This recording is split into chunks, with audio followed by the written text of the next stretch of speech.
Welcome back to Top Shelf EDU. Today, I'm joined by Will Porter, who just completed his first year at Huron University in London, Ontario. Welcome, Will. Hi, thanks for having me, Aaron. For sure. I'm really looking forward to our conversation and learning about your experience and everything about Huron and Western in that sense. So let's start with your program at Huron. What are you studying and why did you choose Huron specifically instead of Western main campus or another university? So I'm in the BMOS program at Huron with AEO Status, Advanced Entry to the Ivey Business School at Western. That opens up in year 3 for me, but in year 1 and 2, I have to maintain an average and update my portfolio for the Ivy School to see what I'm doing and trust that I'm maintaining what I kind of told them I was doing. And so the reason I'm at Huron, well, I think to begin with, I had no idea it existed. I think a lot of people, like when I was thinking going into grade 12, in grade 11, I was thinking like big business schools, but I had no idea about I had the clue about Ivy, but I had no idea about the Huron pipeline there. And like Western's a massive campus, and um, I was just thinking, oh, I should go to Western. But when I learned about the community at Huron and the how it's kind of similar to the lifestyle at SMU in terms of class sizes are smaller, you have more connection with your teachers. It had a reputation of a smooth transition between private school and then a university, which I appreciated. And going all the way out east, a bit overwhelming. So I was like, might as well take the opportunity to have a smoother transition and go to Huron. And for the Ivy pipeline specifically, I had heard great things about um, the profs at Huron, where a lot of them are ex-Ivy profs.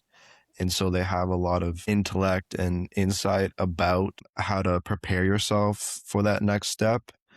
And there's a lot of resources there that kind of go untapped, like the learning resources. Because it's a smaller campus, there's not a lot of competition to have learning resources or help with stuff, and that's a great opportunity. If I was on the Western campus, for example, it would be a bit more difficult to get help or have one-on-ones with professors. At Huron, it was like piece of cake. You kind of just book a meeting similar to what you would do at SMU if you want to go to tutorial. Like that was a great thing during high school, and I was like, I want to continue that. So that's another reason. Yeah. Okay, and those are all really good answers, especially I really liked how you thought about the transition and what you valued and what you thought would be the best for you. Now, in terms of keeping your status to go into the Ivy program, what type of percentage, and you talked about a portfolio, are there certain things Yeah. that you need to do to maintain that? So the IB portfolio, similar to most business school applications in Canada, it's a pretty rigorous application. I mean, it's like the IB one is about two essays and an interview online, similar to Queen's and Sauder and Rotman, I believe. So when you complete that portfolio and you get selected, unlike the other schools, you have to wait 2 years. But in those 2 years, you have to maintain an 80 average, 80%, which in university is not the same as in high school. So it's difficult, but it gives you motivation, like because you have to. There's no slacking off. Like I mean, you can still enjoy some things, but you gotta prepare and you gotta study. And I think that's important. You can kind of get lost in first year having fun.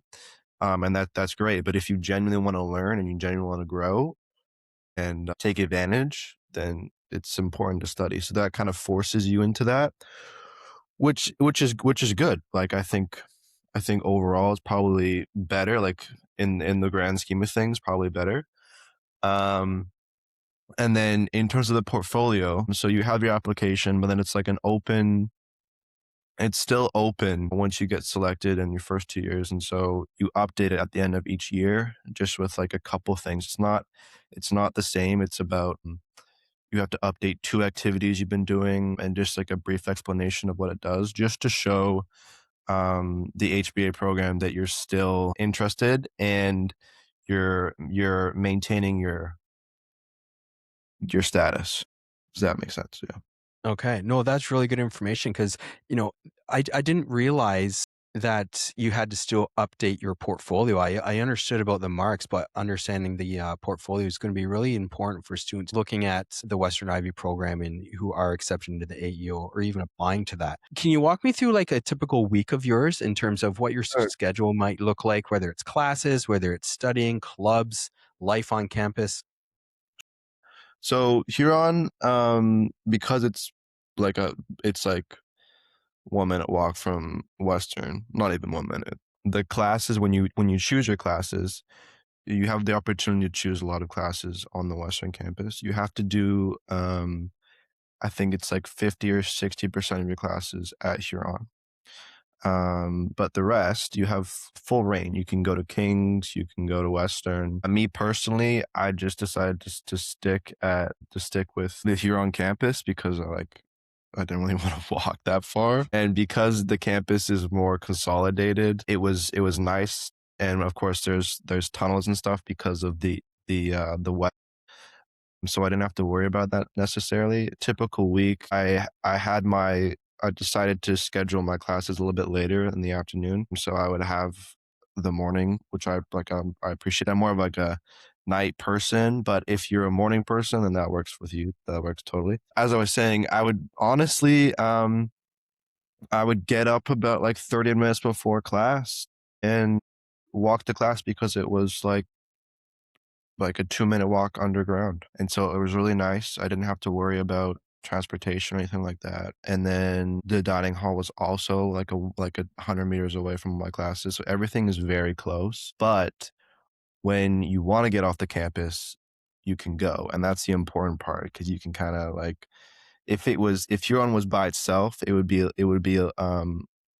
less attractive because of its size, and a lot of kids want to have like a university experience, but you can just walk on a Western campus and you're a Western student with a Western card, and you're like exactly like everyone else, and you can go to the student commons and the gym and the library and all that kind of stuff, without it being weird. So yeah. Yeah, that's really good because you kind of get the small community feel at Huron, but you're still part of Western and you still get all the perks of being a Western student as well. Now, in terms of your classes, we'll get into like living in London and stuff in a minute. But in terms of your classes, are they more lecture based? Are they discussion based? Do you have hands-on work or like, I guess, case-based projects? What does that look like for students in the first year? So another reason why Ivy was, or the Western Ivy, is the school that I wanted to go to, is because of their teaching method. And Huron specifically, most classes are case study, um, which is a very attractive method. Someone like me, I realized in high school that hands-on work, applying my learning in real world situations is the best way for me to soak in information. So when I learned about the fact that Ivy is the only business school that preaches that or and focuses on that entirely, it was a very attractive option. And so even in the first 2 years at Huron, majority of my classes are case studies. So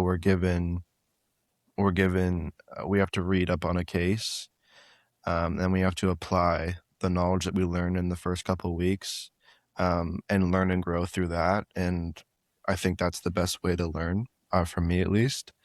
Um, and of course, you have your base year module, which is you can kind of look at the certain directions you want to go as a regular BMOS student. That's a point of bit of confusion because you're when you're an when you're an AEO student, your goal is to go into Ivy year 3.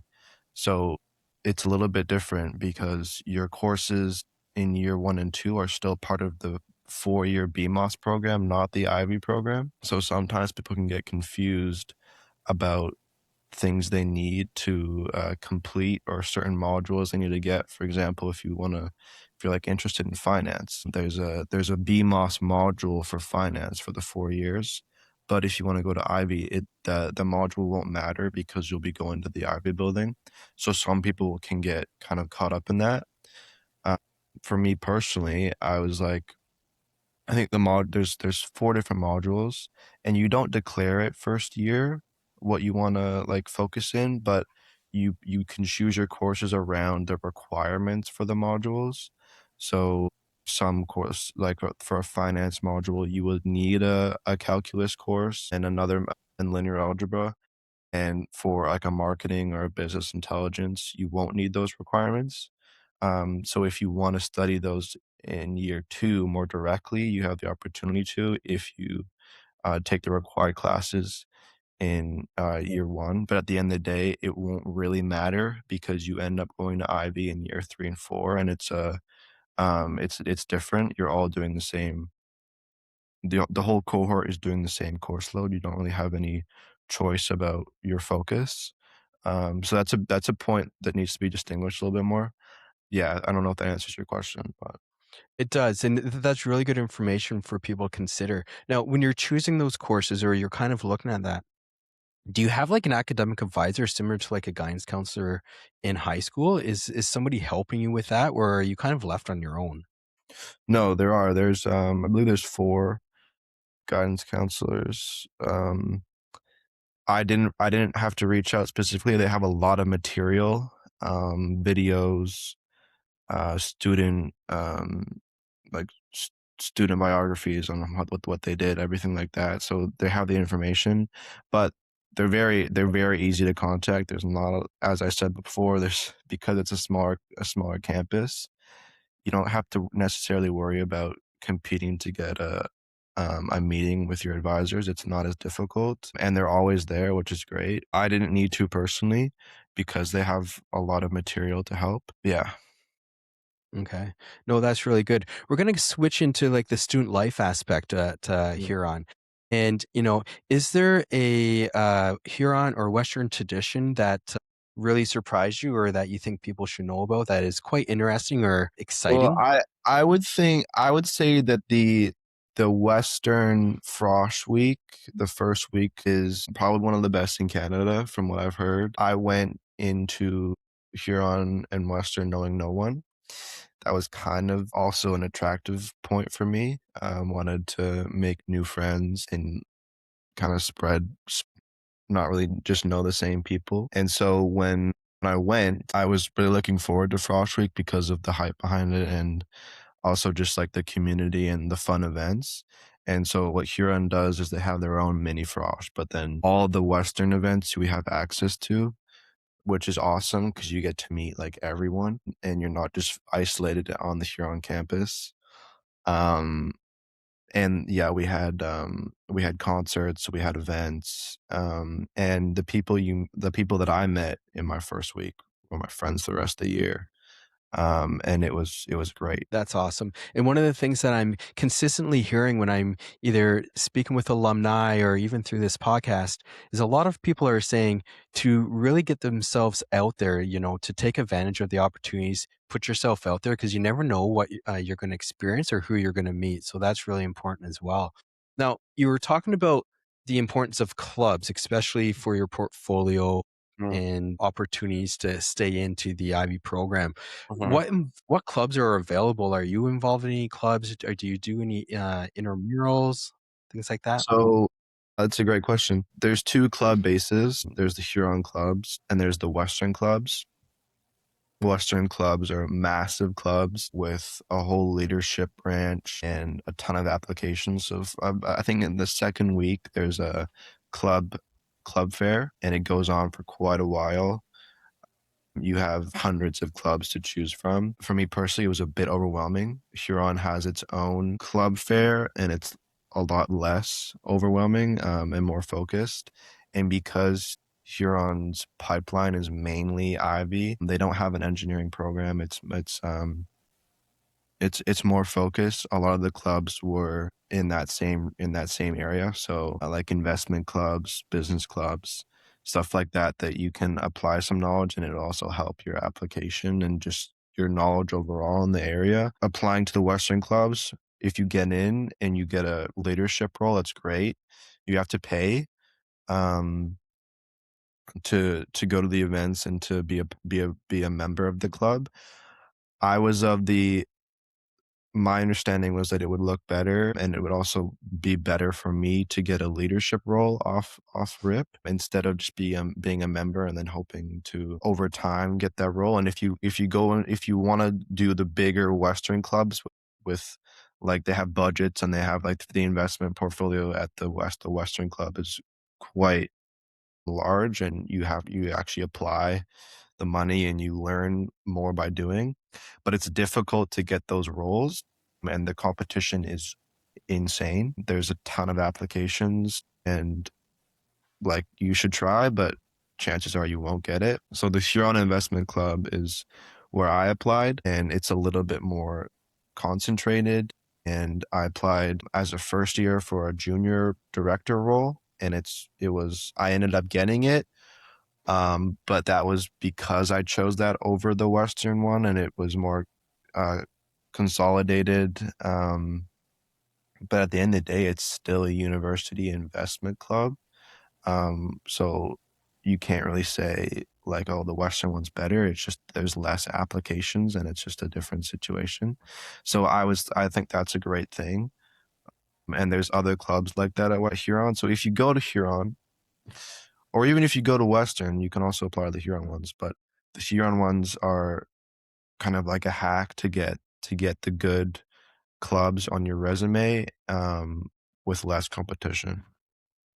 That's really good insight. And then once you get those positions, are you still able to apply to the larger ones at Western? Yeah, yeah, of course, of course, of course. Yeah, that's a really good plan for sure. And you were talking about a lot of the people in at Huron are in the whether it's the AEO or the business program. Do you find you see them in all of the same classes? Like, is it not a cohort itself, but almost like your small community where you're constantly with them all the time, like a small little family kind of? Yeah, I'd say 75 to 80% of the students at Huron are AEO, which I did not expect, but it is like a big pipeline. I think a lot of people understand that you have an opportunity to maintain your average but and also get a lot of good insight at Huron for Ivy. I think this past year, like we were the biggest cohort their biggest cohort ever. And I think next year it'll continue. I think they're getting a little bit of hype now because of the the kind of the situation they have and the deal they had with Ivy. It's just a bit of a situation. And so it's great for that. And I would recommend anyone if they want Ivy AEO, which I recommend everyone try to get. I think Huron is the best place to maintain that and get into that program because you're not guaranteed the spot, right? And a lot of kids will realize that getting an 80 in university is not the same as getting an 80 in high school. And there's a lot of distractions and you have a lot of free time. You're not in this, you don't have people holding your hands. You have to do the work. And at Huron, I think you have a boost, a better chance of maintaining that. And of course, if you like the bigger situation at Western, go ahead. But for me, and I know a lot of people in the 2029 class were thinking as I was thinking. And so, yeah, it is a bit of a family, and a lot of us will end up together when we go to Ivy. So I will already have all of those connections made. And there's a certain rigor that I feel at Huron that's a little bit different. Um, they because they're smaller, they have a lot of choice in who they select. And so if you're thinking like, you know, I want a more rigorous. I feel like the academia is a little bit more focused. That I would go to Huron. Yeah, okay, that's such good information. Thank you for sharing that, Will. We're going to kind of move into like the residents. How do you find your like the residents, can you describe it a little bit? And do students generally stay on there all 4 years, or is it 1 year and kind of move off? What does that look like? Yeah, so another attractive thing about Huron is that they are a pretty new campus. They built their cafeteria and their main residence building 2 years ago, so pretty brand new. And their new teaching entrepreneurship building, the Frank Holmes Center, is also 2 years old, I believe. So very modern, new classrooms. That being said, the new residence building is more, as a student, you're more isolated. You have more space, but you're more isolated. And then everyone wants to get the new building, but the other buildings that surround the campus are older. And I was like, okay, I don't really want to deal with like what you would assume would be in an old building. But I didn't end up getting the new residence building, but I think that was a blessing in disguise, genuinely, because I didn't know people. You become very close with your floor and your residents at Huron because it's not very big. You also just like the residence buildings aren't massive. You probably have about like 30, 40 kids on a floor. And you're in close quarters. You still have your own personal space, of course, but you're meeting people at a higher rate than you would be at the Burnley, which is the new place. Yeah. Okay. And what's it like living in London? So if you want to get off campus, is it kind of what you expected when you were moving there, or did you have an expectation of what it was going to like being in London, Ontario? I mean, yeah, London has a bit of a cliche of being not the nicest city. I would say like at the end of the day, it is a university town. And a lot of the perks of being in London is because like for students, it's great. There's a mall about like a 2 minute bus ride. Of course, there's the going out culture at Western that's attractive to a lot of undergrad students, and that's a big thing. And so there's stuff to do. It's not a boring place. Weather isn't great, of course, but that's part of the experience, right? Like I didn't want to stay in BC and Victoria because I wanted to experience something new, and experiencing something new is sometimes bad weather. But you gain some perspective, and then I also appreciate coming back home more because now I'm like, this is beautiful. So yeah, no, like if you're concerned about London as a whole, like I wouldn't be. Most university towns aren't the nicest, but it's not about that. It's about the culture and the fun you can have. Absolutely. It's about the culture, it's about the experiences, and about the atmosphere that you're joining. So that's really good as well to Mhm. think about for anybody that's considering Huron or Western. Now, we're going to go into rapid fire here, just a few more questions. What's the best spot to study, whether it's on Huron or Western's campus in your mind? I think Weldon Library is the go-to, but I honestly I like studying in my room. Okay. All right. Yeah. Is that just because of the quietness, or you're being Well, comfortable in your own room? well, during final season, it gets insane to find a spot, and you can waste an hour and a half looking for a spot where you could just be studying in your room with your headphones on. Okay, great insight. What's the best place to grab food, whether it's on campus or just off campus nearby? The UCC, which is the Student Commons area at Western, is the best spot. Okay. And the final question, is there one survival tip or piece of advice that you would give students who are starting their first year at Huron University? I would book office hours. It's a bit intimidating, but if you get a bad grade and you want to know why, book office hours and you build a relationship with your profs. Yeah, the building that relationship with profs is going to be very important, especially if you do, like, I understand that you'll be going on to the Ivy program, but anybody that is going on to a different program, whether it's grad school or even a career, just having that opportunity to have them as like as a reference as well is going to be very important. So, well, Yeah. I appreciate this. This has been so informative and so helpful. And I know all the listeners are really going to appreciate all the great advice and insights that you gave today. Thank you so much, and best of luck next year. Yeah, thanks.